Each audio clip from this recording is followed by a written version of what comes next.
অনেক কথা হয়, গরমের দিন কারো তো আর ঘুম টুম নাই, শীতকাল ললি নাই জড়াই শুয়ে পড়ে, সে জড়াজড়ির ভাব তো গরমের মধ্যে আর নাই। কি সারা রাত বসে থাকা যায়?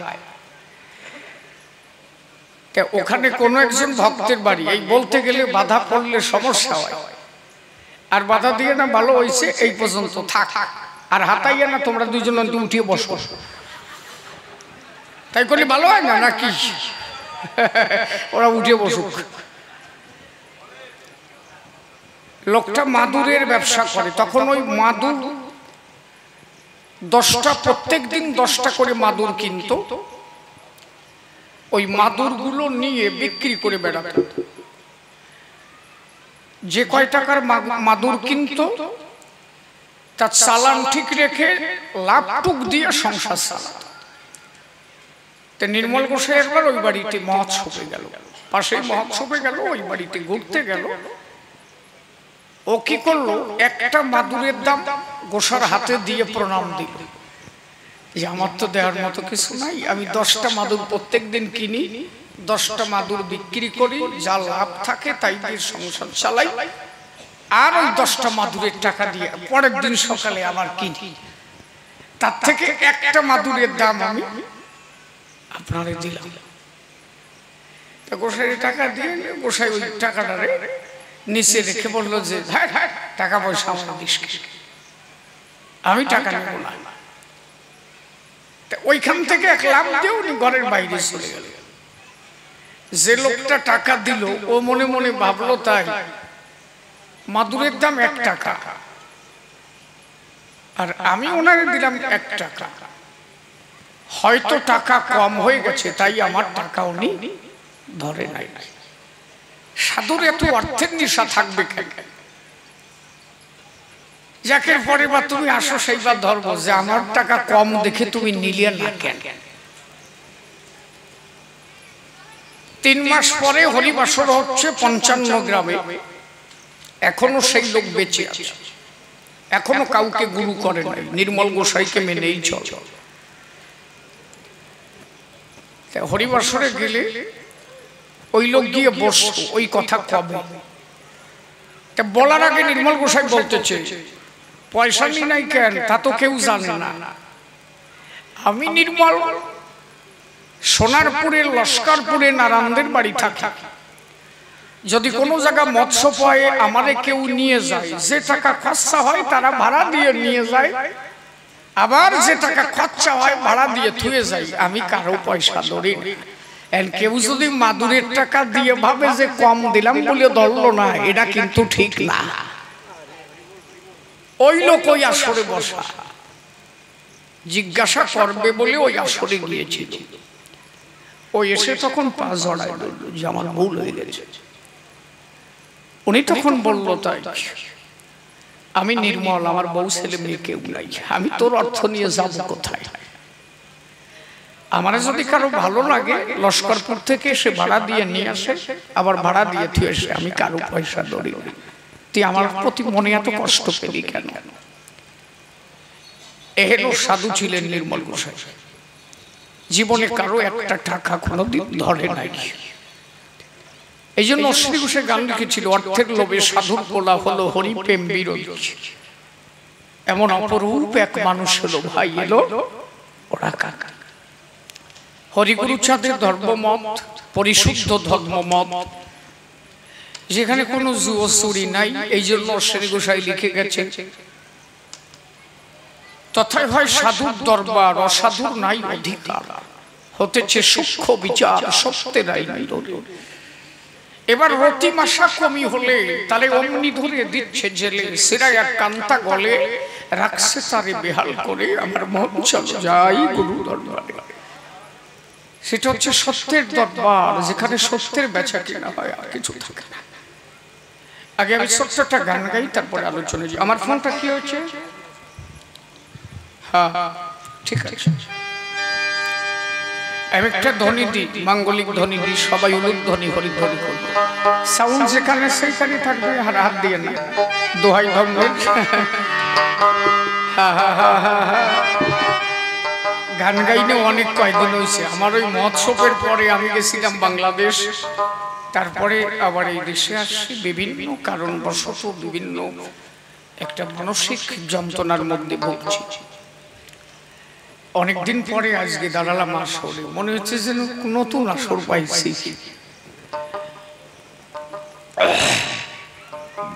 হরি বল। খাওয়া দাওয়া খারাপ দেয় নাই, কসুর ফুল দিয়ে আর টক দিয়ে রান দিয়েছে। সে যে কি আরাম হয়েছে। না না হাসিয়া পড়ো কেন, বাংলাদেশের খাওয়া কসুর ফুল আর হচ্ছে টক। কি কৃষ্ণ সত্যি না বাবা, এখন পাওয়া যায় কনে পাবা।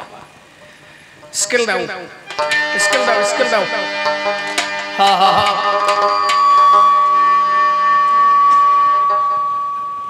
হা হা হা। আরে বাবা কি রে। হা হা হা। বলো জয় জয় পূর্ণ ব্রহ্ম শ্রী শ্রী হরি গুরু চাঁদ প্রেমানন্দে। একবার হরি হরি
তোমার কি পাডরে ওরে বন্দি করে তারা বন্ধ হয়ে গেছে। রেখো তো তোমার প্রেম হুজুরি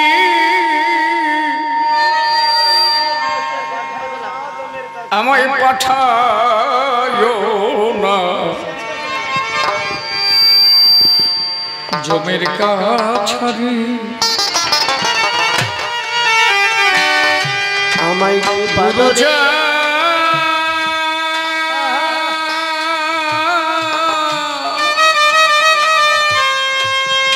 ও গুরু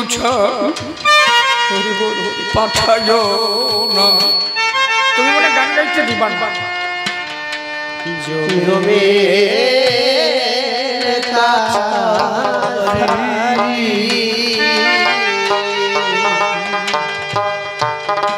গুরু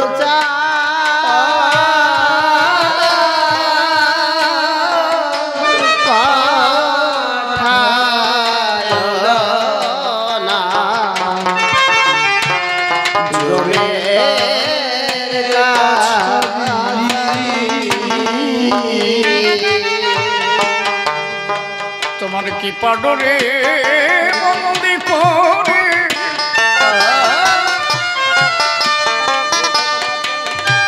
গুরু চাঁদে রেখো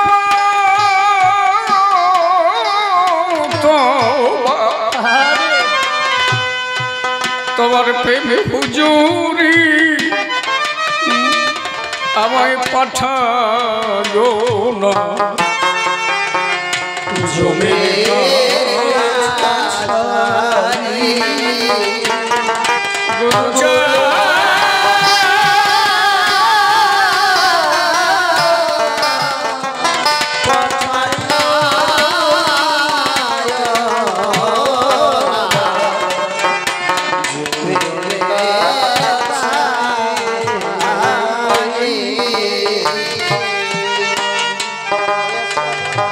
হয়েছি হয়েছি অপরাধী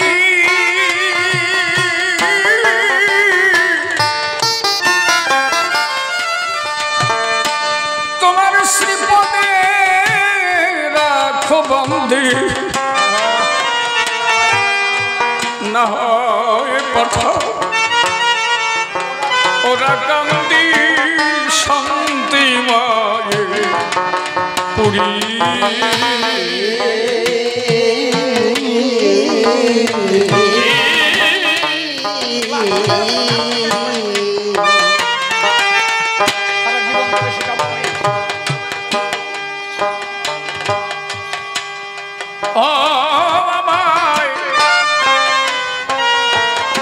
আমায় খাটনি দাও হে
হয়েছি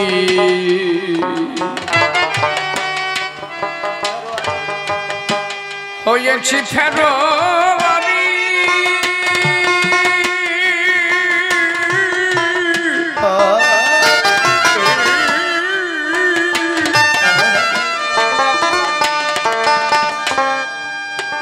আমার হস্তে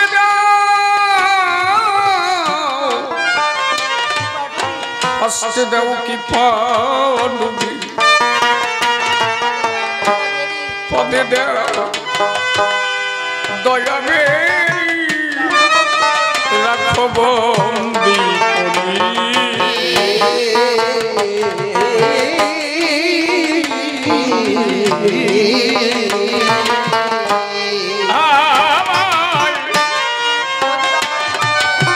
যদি দাও হে কৃপা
চরণে তোমার চরণে হলাম দোষী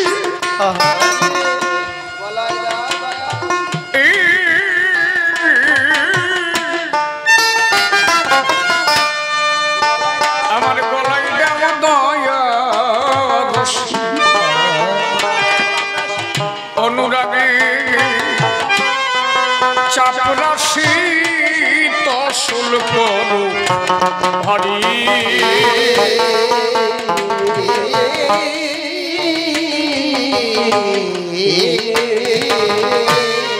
আমার জুড়ে ভক্তি ওরে ধানের কাছে যেন কি পবিত্র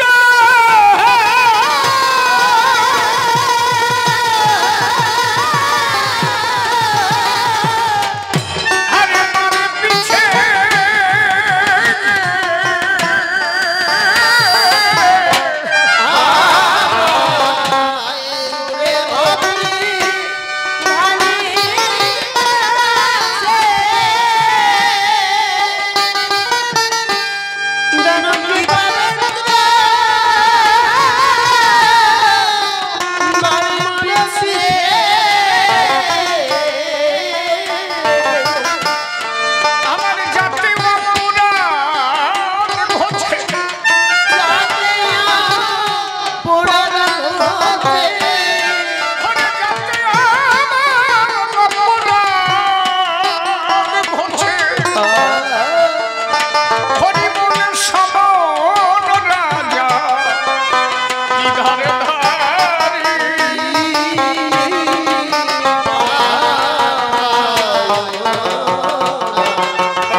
শ্রীগুরুর প্রেমের মেলা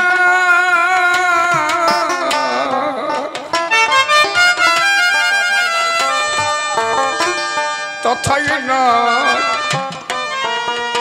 নাই ত্রিতাপ যত সব হরি বলা করে চৌকি দানি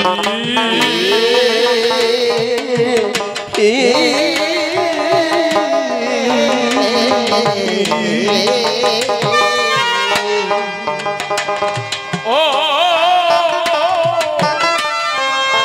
আমায় শাসন করো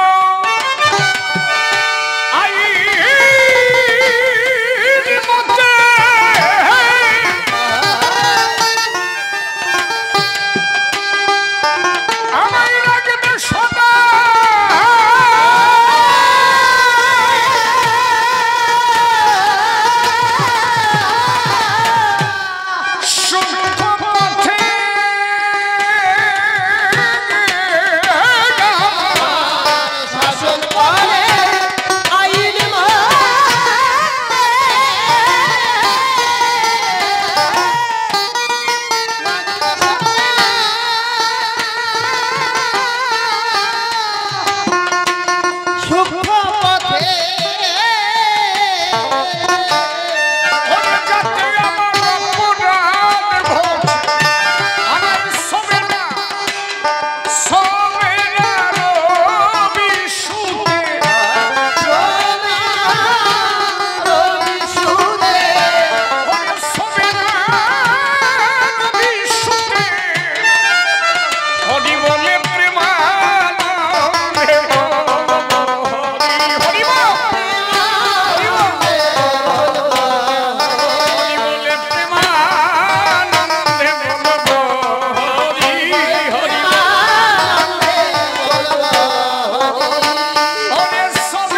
সঙ্গ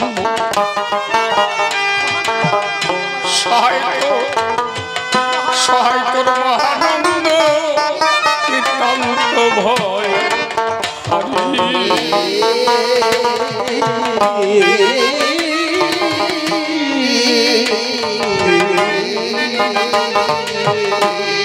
এবার হবে গুরুর দাস অনুদাস ও তুই এই মামলাতে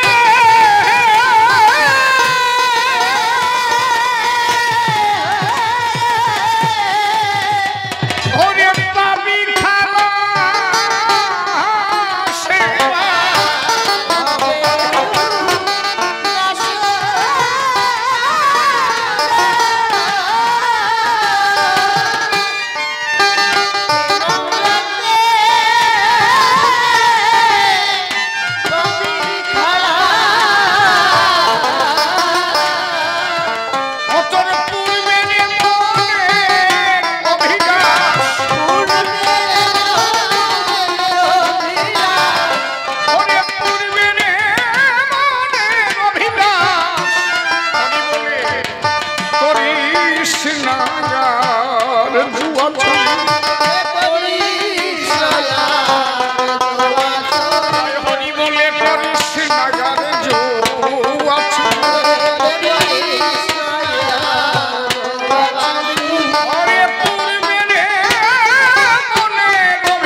जय जय हरिचाँद जय कृष्णदास जय श्री वैष्णवदास जय गौरीदास जय श्री सर्वदास पंच सहोदर पतित पावन हेतु अवतार जय जय गुरुचाँद जय हीरामन जय श्री गोलोकचंद्र जय श्री चंद जय जय दशरथ जय मृत्युंजय जय जय महानंद प्रेमानंदमय जय नाटू जय ब्रज जय विश्वनाथ निज दास करि मने करो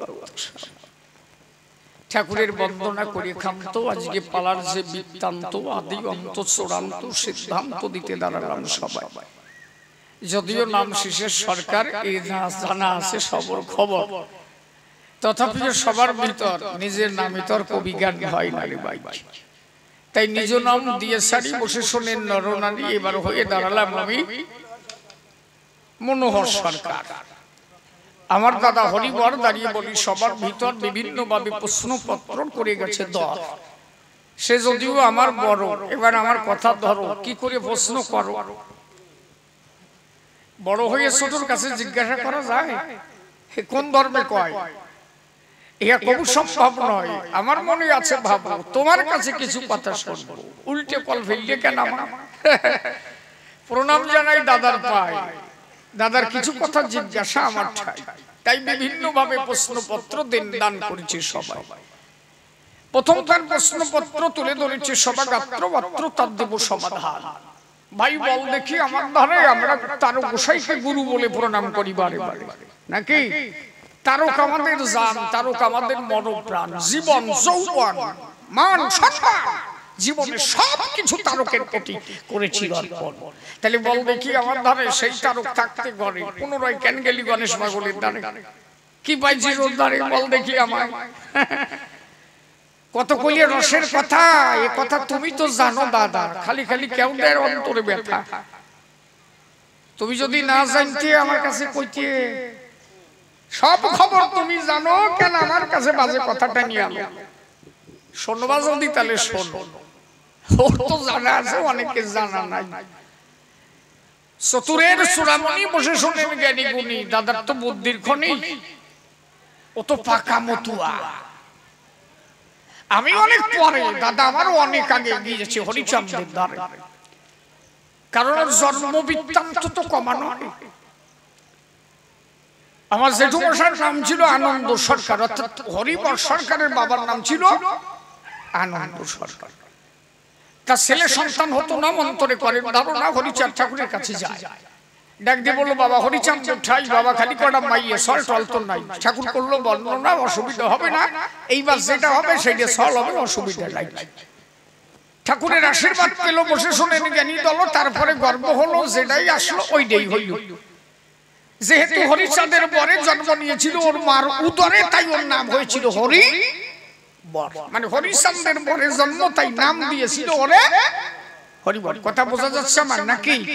ও বুড়া কপাইয়া যা কইছো শুনে বাড়ি যাইয়া না, আমি যেটুক কই তাই নিয়ে বাড়ি যাও, তাহলে যদি কাজ হয়। ওর কাছে তো ফাও কথার গোডাউন ছাড়া আর কিছু নাই। মানে একজন বিয়ে আসছে, আমার তো বাজে কথা শোভা পায় না, তা বিয়ে করিয়ে এখন ওই কুষ্টি পরীক্ষা করতে গেছে, কুষ্টি দেখতে গেছে, কুষ্টি দেখে থেকে বিচার করছে। বৌতি কইছে স্বামী যে আমার সলটা কি কুষ্টি একটু বিচার করি আসো দি, যে কি হবে ছেলের কপালে কি আছে। যে বিচারক সে বিচার করে কইছে কি সলের অবস্থা ভালো না, এই ছেলে যেদিন বাবা বলিয়ে ডাক ধরবে সেদিন ওর বাবা মরে যাবে। বাবা যদি এই খবর নিয়ে আসে পরিস্থিতি কি হয়। খবর নিয়ে চলে আসে বোর কাছে এসে কাঁদতেছে, আমি তোর বেশি দিন বাঁচবো না। কেন কান্দিস? কয় যে বিচারক বলে দিয়েছে যে ছেলে যেদিন বাবা বলে ডাক শিখবে সেই দিন ওর বাবা আর বাঁচবে না। আর বউ কয় যে তুই কান্দিস কেন? মল্লি মরবে পাশের বাড়ির রতন, তুই কান্দিস কেন? কয় যে পাশের বাড়ির রতন মরবে মানে? কয় যে ওটা যে তোর প্রোডাকশনের না, তুই তা জানিস না। ব্যাপারটা হচ্ছে তাই, মানে এ যে কোন প্রোডাকশনের এই হিসেব করে বলা কষ্ট। যে থাক ওর মতো থাক। এইবার আমার কথা বলা যাক, গণেশ পাগল কেন হলো বসে শুনেন জ্ঞানী দল, কথাটা বলা ভালো। আমি যেদিন কবি গানে যাই, জমিদারের বাড়ি কবি গান বসে শুনেন জ্ঞানী জন হবে বৃহৎ অনুষ্ঠান। আমি জয়পুরে করেছি গম, বাবা তারকামার বসে আছে, কি বলবো আপনাদের কাছে প্রণাম দিয়েছি বাবার কাছে। বাবা তারকামার মাথায় হাত দিয়ে বলবো তাই ভালো একটা অমূল্য রতন পাবা, পাইলে কিন্তু জড়ায় ধরি আর না ফেলিয়ে রাখি এসো না ওই জায়গায়। আমি মনে করলাম বিবেচনা, পরিস্থিতি তো ভালো না, গলার অবস্থাও ভালো না। তার মধ্যে বাবা আশীর্বাদ করলো, কি পাবো তা তো আমি জানি। যাক বাবার আশীর্বাদ পূর্ণ হোক, দেখা যাক কি পাওয়া যায়। বাবা তারকের কথা নিয়ে গেলাম গানে রওনা দিয়া, কবির আসরে গিয়ে দাঁড়াইয়া যখন ধোয়া গান গাই, মাঝখানে ঘটনা ঘটলো, বসে শোনেন জ্ঞানী দল। এ কথা বলা ভালো, জ্যৈষ্ঠ মাসের দুপুর বেলা আমি কবি গানে যাই। এক দইওয়ালা দই বিক্রি করে, বসে শোনেন নারী ঘরে দই বিক্রি করছে নদীর ধারে। আমার দোয়ারকি পত্র ডাক দিয়ে বললো আমার ধারে আমরা দই খেতে চাই। আমি দোয়ারকিদের কাছে করলাম বর্ণনা, এই মুহূর্তে দই খাওয়া যাবে না, প্রচন্ড গরম, এর মধ্যে দই খাইলে গলা হয়ে যাবে নরম, অতএব গলা কারো টেকবে না। দোয়ারকিরা বলে তাই সরকার একটু চেঁচা হয়, টাকা দেবে না, সে সাথা তো কবে না। দই খালি যে গলা ভালো হয় না নরম হয় ও আমরা বুঝবানি, আপনি কিনে দেবেন কিনা তাই। আমি মনোহর বসে শোনেন নারী নর, সরকার তো একেবারে কমা না। আমার যদি অত বাজে কথা বলে, খা সারারা যা গিলবি গিলবি, টাকা দিলাম ওদের হাতে তুলিয়ে, ওরা তো খালো সাথে আমারও খাওয়ালো। ওরা বললো তাই খালি টাকা দিয়ে গেলে হবে না, নিজেরও খেতে হবে, বাড়ি যে লিক্সার দিবা তা চলবে না, সবাই মিলে খাই। সব কয়জনে দই খেলাম প্রাণ ভরিয়ে গরমের ভিতরে। ওই দই খাওয়ার পরে যখন আসরে গান ধরতে গেলাম, দোয়ারকি পত্রের তো গলা ধরে গেল, তার সাথে আমি যেই সুর দিয়েছি সেই সুর যে কয় প্রকার বেরোচ্ছে তা ঠিক নেই। জমিদার বললো তাই এমন সরকার বায়না দিছি, এত বড় থার ক্লাস যা শরীর বাহাত কাঠি নাই, চারিদিক থেকে বাজে আওয়াজ আসতে লাগলো। এই সরকারের কেডা বায়না দিল? জমিদার মনে ভাবতো কি পয়সা নাই, না আমাদের যে টাকা নিয়ে তো এত হাবি জাবি সরকার বায়না দিল কেন? সুর ভালো অসুরের মতো। মনোহর বাগানের ভিতরে বসে শোনেন নারী অনেক কান্না করে। এদিকে আসলে বিপক্ষ সরকার গান গায়, তার হচ্ছে জয়।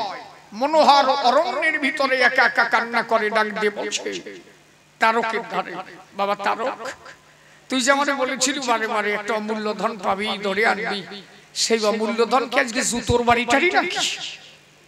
সুর টুর ঠিক নাই, গান টান ঠিক নাই, কি সেই অমূল্য ধন জানিয়ে বাড়ি করতে পারি গমন?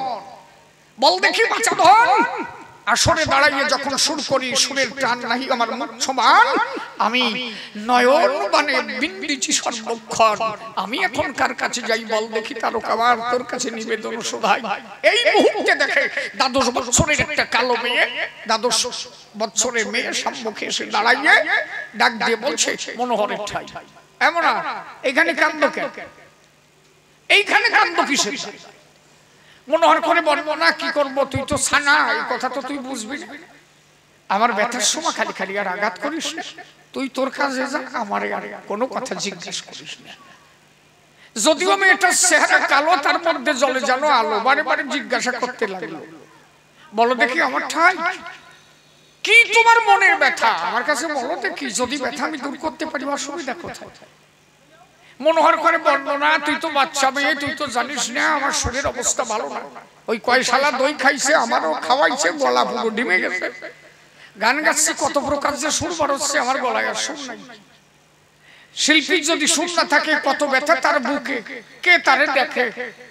ওই বাচ্চা মেয়েটা তখন মনোহরকে বলে ডেকে, আরে এই কথা তুই আমার কাছে কবি না, ওই গলা ছাড়া ওষুধ আমার বাবা জানে, সুর যাতে ভালো হয়। আমি বলি তোর ঠাই তাড়াতাড়ি আমার বাবার কাছে যাওয়া চাই।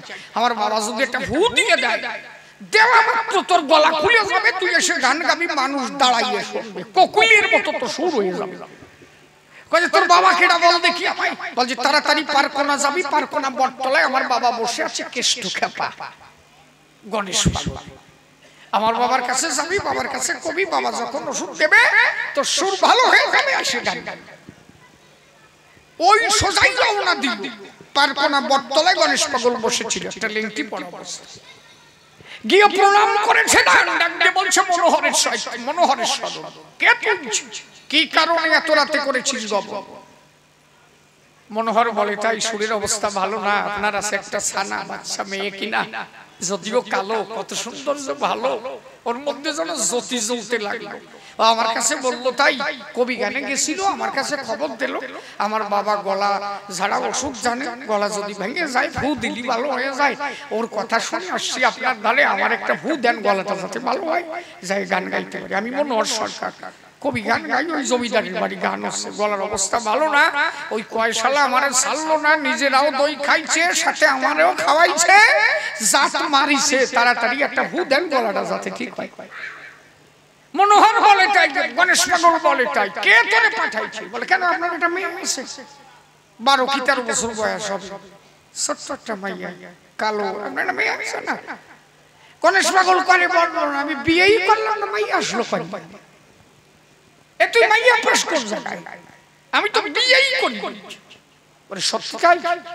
হ্যাঁ, আমার কেউ নাকি মেয়ে, কে ছিল তোর কাছে চেয়ে, কে এসেছিল তোর কাছে ধেয়ে, বল দেখি আমায়। বলে চেহারাটা কালো, দেখতে কত ভালো, 12 কি 13 বছর বয়স মনে হলো। ও মাইয়া আমার একটা আছে রে, আমি ভুলে গেছিলাম তারে, কি করবো তোর ধারে, সে তো আমার মহামায়া, সে আমার মহামায়া কালী। আমি যখন স্মরণ করি সে আমার কাছে চলি, আমার সঙ্গে কত কথা বলি, তাহলে ও যদি তোর কাছে যায় তাহলে ও ভূ দিলি তো কাজ হয়ে যেত, আমার অব্দি পাঠাই সেখানে বল দেখি আমার এমন না, যদি আমার কাছে পাঠায় আমার কথা লবি, তাড়াতাড়ি হা কর, এটা ভূ দেবো, ভালো হয়ে যাবে। তবে আমার একটা কথা আছে, কি, গলা যদি তোর ভালো হয়, গান যদি তোর সবাই ভালো শোনে, আমার একটা কথা নিবি, জমিদারের বাড়ি গান হওয়ার পরে এক পালা গান গাইয়ে দিবি পারকোনা আসরে, আমি যে কতদিন কবি গান শুনি না, কবি গান শুনবো, গাইয়ে যাবে। আমার কথা বোঝা যাচ্ছে নাকি? যাক, না বুঝলি তো নড়াচড়া অত, সে তো ভাববো যাই যাত। কথাবার্তা কমপ্লিট হয়ে গেল। ওই যখন গলায় ফু দিল, ফু দিয়ে গণেশ বাবু ছেড়ে দিল। আসলে যে সুর দিল কোকিলের মতো সুর বেরোচ্ছে, মানুষ হেরিকেন জ্বালায় জ্বালায় যাচ্ছে। আরে শালা, এ কোন সরকার আইছে যে কোকিলের মতো সুর আসে দেখে? তাই কালকে যে লোক গাইছে সেই লোকই গাচ্ছে, খালি সুরটা পরিবর্তন হয়ে গেছে।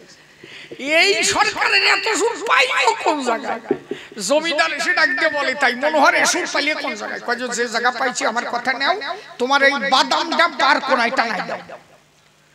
এ গান মনোহরের গান না, অন্তরে করো ধারণা। গণেশ যদি কি পানা করতো তাহলে আজকে মনোহর গান গাইতে পারে না। এই বাদাম খানা গণেশ পাগলের ওই আঁকড়াটা নাই দাও, মনে আছে বাবা? গণেশ আমার কথা দিয়েছে, আর আমি কথা দিয়েছি তার কাছে। এই গান শেষ হলে এক পালা গান আমি তার কাছে গাব। জমিদার বাদাম খুলে দিল। তখন তো বাদাম টানা নিয়ে কত নাকি, এই প্যান্ডেল ট্যান্ডেল ও সাতাই এত কথা কেডা জানতো? বাদাম টানাই দে, গান হবে এক পালা। কি কৃষ্ণ কি কও বাবা?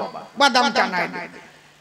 এই যে বাদাম নিয়ে গেল অবশেষণের জ্ঞানী দল যখন সেটাই উপস্থিত হলো, পাগলের সামনে গান শুরু হলো। পাগল তো লেংটি পরে বটতলায় বসে আছে, গান শুনছে। এখন ভক্তদের ডাক দিয়ে বলছে, তাই মনোহরের গান শেষ হলে কিছু পয়সা তো দিতে হয়। সরকার মানুষ এবারে খালি খালি কি দেওয়া যায়? যদিও কইছি পয়সা দেব না, তবু কিছু দিতে হয়। এটা কাজ কর, এটা থালা নিয়ে যা, থালাটা ওই আসরে রেখে দে। যারা যারা কবি গানে আসছে মনে আছে ভাবো, ওরা 200 টাকা যা করবে দান, তাই মনোহরকে করবো অর্পণ, তাই দিয়ে মনোহর আনন্দ পাবে, তাই দিয়ে মনোহরকে বিদায় দিয়ে দেব। কবির আসরে থালা দিল, থালায় একটা পুষ্প দিয়েছিল। গান শেষ হয়ে গেল। মনোহর গণেশ পাগল ডাক দিয়ে বলছে, ভক্তদের ঠাই আমার কথা নিবি, থালা খানা এনে দিবি। যা এসেছে ভক্তরা যা দান করেছে তাই আমি মনোহরকে দান করব, দিবি। ওরা থালা আনতে গেল, যেটারে থালা আনতে পাঠালো ও থালাটারে সিট করে বাজাতে বাজাতে এসেছে। গণেশ পাগল বলে, তাই থালা সিট করলি কেন? পয়সা কোন জায়গায়? কয় যে ভুল কটাইছিল, কানা করি পয়সাও কেউ দেয় নাই। কয় যে 1 পয়সাও দেয় নাই। কয় যে না, কিছু নাই। সত্যি তাই? বলে হ্যাঁ তাই। আরে তাহলে গণেশ, আমি গণেশ ল্যাংটা মানুষ, এটা থালা দিলাম, একজন ভক্ত একটু টাকা দিল না, আমার দুঃখ কেউ বুঝলো না, তাহলে আমি মনোহরের সামনে দাঁড়াবো কিভাবে? আমার তুই একটাও নাই, আমি গণেশই নাই, আমার ঠায় কোন জায়গা? কি দেব মনোহরের দানে? কি দিয়ে সান্ত্বনা দেব তারে? পড়ে গেছে বিপাকের ভিতরে। সকাল এই গান সাইয়ে মনোহর প্রণাম দিয়েছে গণেশের দানে। এখন গণেশ পাগল বলে, তাই অমনা কি? শোনো, জাগতিক জগতে যদি তুমি কিছু চাও, কিছু দিতে পারবে না। আমি বটতলায় থাকি, লেংটি ভরা, কাপড় জামা কিছু নাই, বৌসল মাইয়া কেউ নাই, ঘর বাড়ি কিছু নাই, আমি তাই গণেশ নাই, তাই নাই। সাথে আমার দেওয়ার কিছু নাই, জাগতিক জগতের কিছু দিতে পারবো না। স্বর্গ চাস, স্বর্গ দেব। কি চাস? বড় মধ্য জগতের যা চাস তাই দেব। জাগতিক অর্থ দেওয়ার মতো শক্তি আমার নাই। কি নিবি বল? কারে চাস? জাগতিক জগৎ বাদ দিয়া পারমার্থিক জগতে যা চাবি আমি সব দেব তোরে ধরিয়া। কি চাস? স্বর্গে যাবি? তাও দিতে পারি। মনোহর বলেন, পাগলরা মুখ দিয়ে যা বলে ঠিক থাকে না, আমি যা চাবো তা তো তুমি দিবা না। এই হচ্ছে চালাকি, মানে ওখানে বাইন্দে ফেলাচ্ছে। ওই যে পাগলরা, ও আমি যা সামানিকা দিতে পারবে না, ও দেবেও না, ও সাটা চাইয়ে দরকার নাই, আমার মতো আমি চাই। হ্যাঁ, আমি কেষ্ট খেপা গণেশ পাগল, লেংটি পড়া তোর দাম নাই, তুই তাই পাবিস না। আমি খেপা যদি কথা দি, কথা নড়চড় হয় না। তুই যা চাবি আমি তাই দেবো, পারমার্থিক জগতের কোনো কিছু চাই না, দেবো। কি চাই বল? সত্যি দিবা? হ্যাঁ দিবা, দেবো, দিবা। হ্যাঁ, তুই সত্য অঙ্গীকার করে বলছি দেবো, বল কি চাস?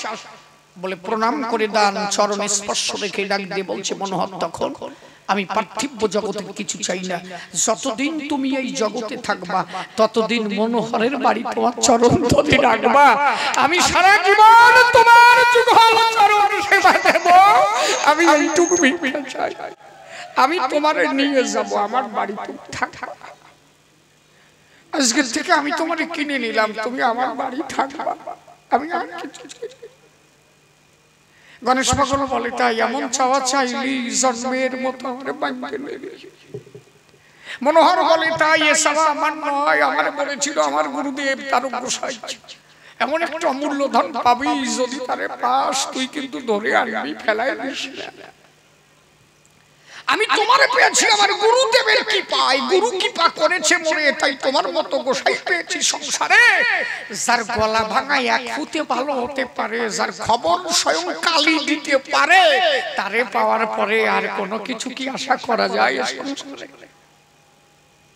আচ্ছা তাহলে কোন গান গাই যাওয়ার সময় খবর দিবি আমরা নিয়ে যাব।